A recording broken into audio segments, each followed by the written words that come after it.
mereka dikeluarkan dari mobil.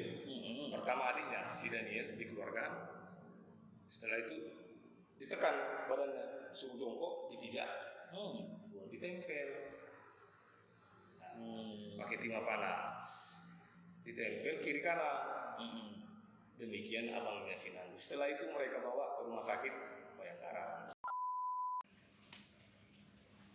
Selamat sore Bapak Ibu saudara-saudara masyarakat Indonesia.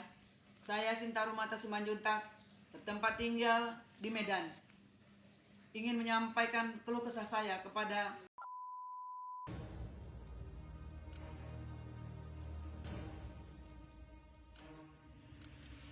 sekitar tanggal 23 dan 24 Maret 2019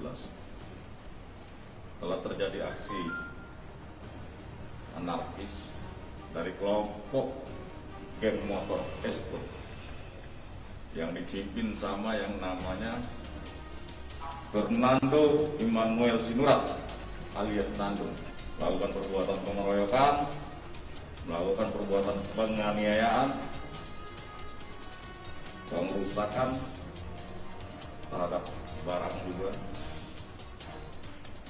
yang terjadi di Jalan Gaperta Ujung depan Komplek Pensiunan Kelurahan Tanjung Duta, Kecamatan Medan. Betapa hancur hati saya. Anak saya satu-satunya laki-laki, masa depannya hancur karena ulah mereka ini. Hati orang tua mana, hati ibu mana yang rela melihat anaknya terkapar selama sebulan. Kami tidak tahu apa kesalahan dia, tetapi kami sudah pasrah, berserah sama Tuhan, sudah divonis. Dokter dia akan cacat seumur hidup.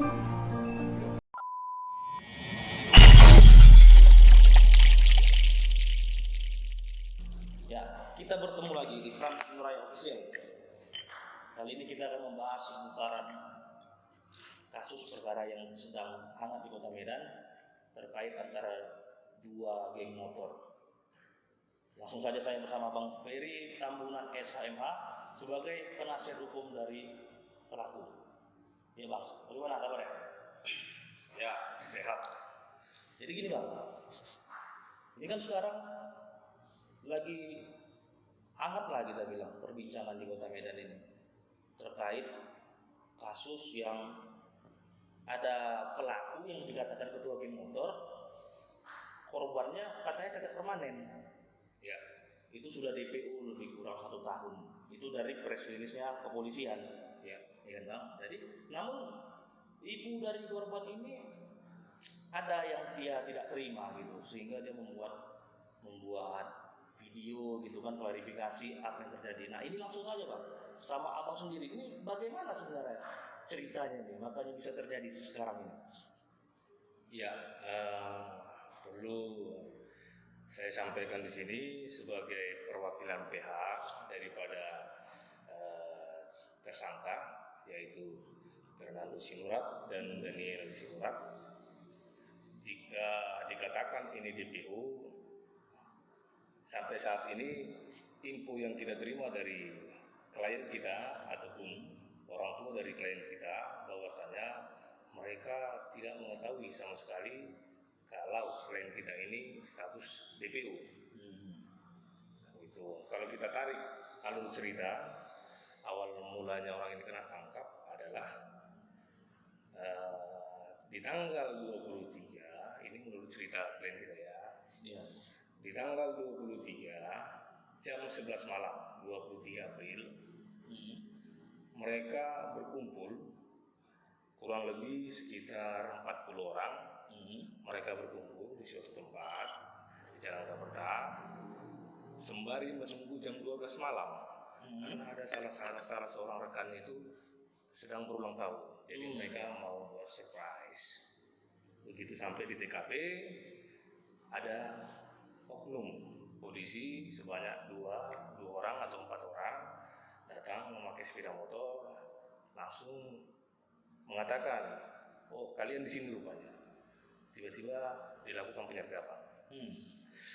Dilakukan penyergapan, tapi diletus tembakan ditembakkan ke udara sebanyak 2 kali. Oke.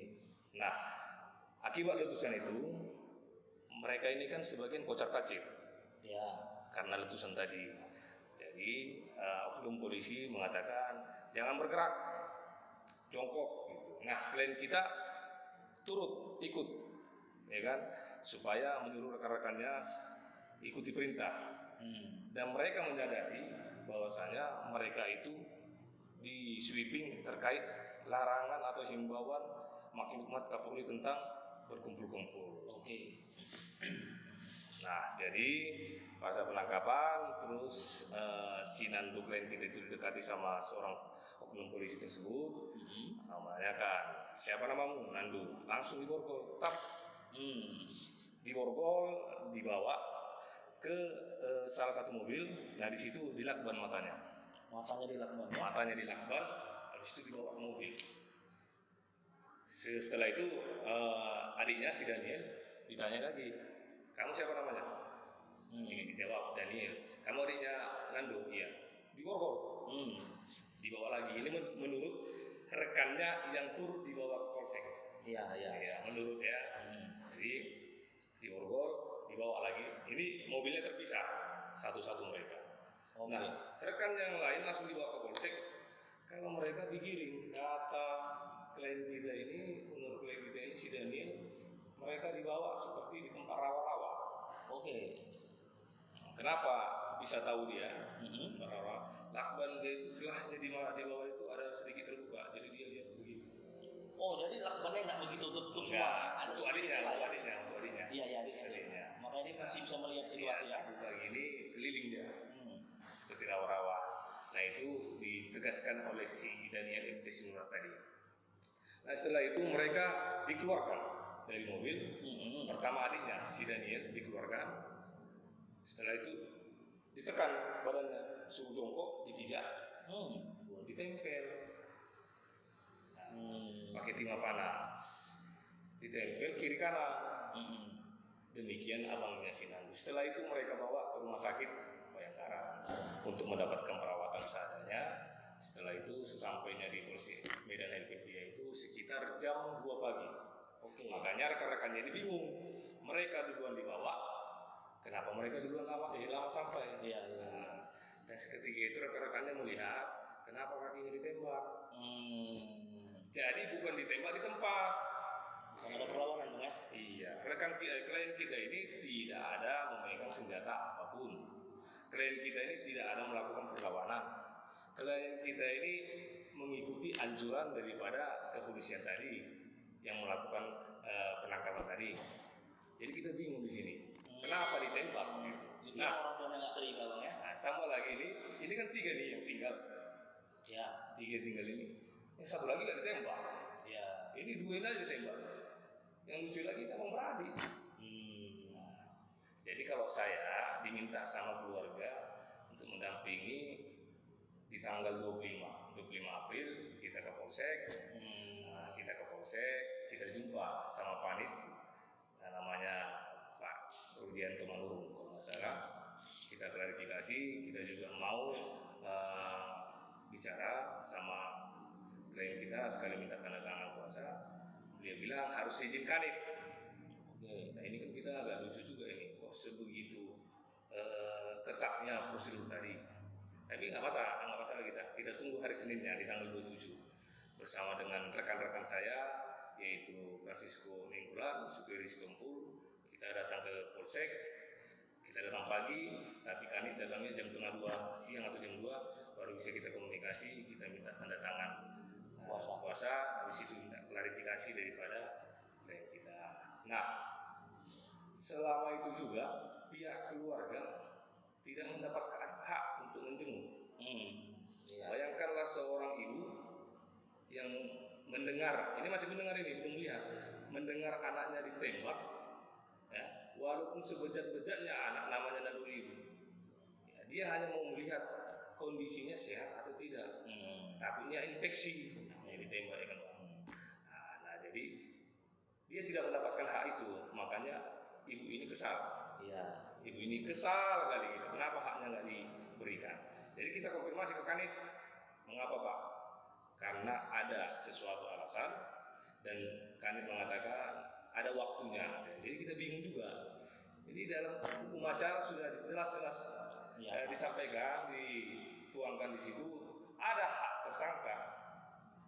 Nah, kenapa dari kami sendiri mengatakan ada waktunya, sedangkan di hukum acara tidak ada menyatakan di situ. Jika pihak keluarga ingin mengunjungi tersangka, maka harus seizin kanit dan harus menunggu waktunya. Kan tidak ada di hukum acara. Jadi kita agak bingung juga ini. Hukum acara apa yang digunakan? Hukum acara apa ya? Dalam perka pun tidak ada diatur di situ cara atau hak tersangka itu apa aja. Jadi kita bingung di situ. Nah, ketika itu juga saya sampaikan sama orang tua klien bagaimana apa yang kita tempuh.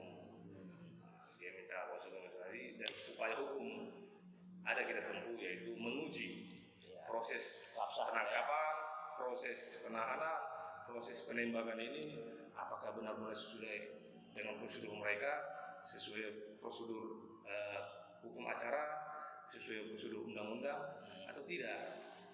Ini perlu kita uji Melalui pra-peradilan. Karena di situ dia tempat pengujiannya. Ya, jadi gini dia. Ini kan langkah hukum yang memang tempuh pra-peradilan, sudah didaftarkan di pengadilan dan akan segera diuji.